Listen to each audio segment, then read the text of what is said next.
Shabbat Shalom and Chag Sameach. This coming Shabbat, we will see the intersection of Chol HaMoed Sukkot, the intermediary days of Sukkot, and Shabbat. It's a pretty joyous moment. So joyous that our rabbis ask us on Friday night not to do most of Kabbalat Shabbat, the first service, because they surmise that we must already be in such a wonderfully spirited and joyous mood from the holiday of Sukkot that we're perfectly ready to celebrate this Shabbat with the joy and tranquility that Shabbat demands of us. The reality is that Shabbat is related to all of our holidays, but probably none more than Sukkot.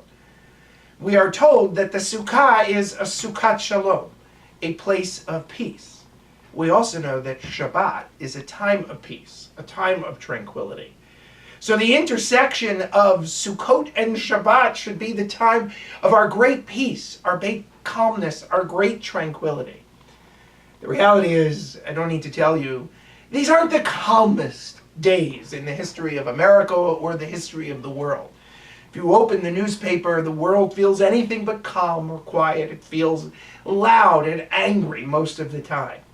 So much so that sometimes you need to mute the television because what's coming out is just yelling and anger and not actual real words with real thought and real meaning behind them.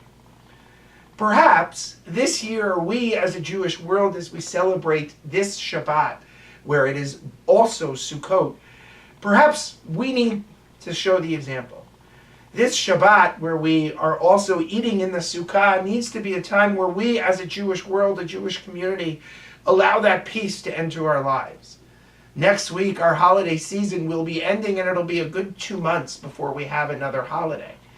But the peace, the joy, the quietness of Sukkot and of Shabbat should be able to carry us through. Just as each week when we make Havdalah, we pray that the spirit of Shabbat carries us through the week, I think we can also pray that the spirit of Sukkot carries us until we light the Hanukkah candles to get a little bit of metaphorical and literal warmth from the winter.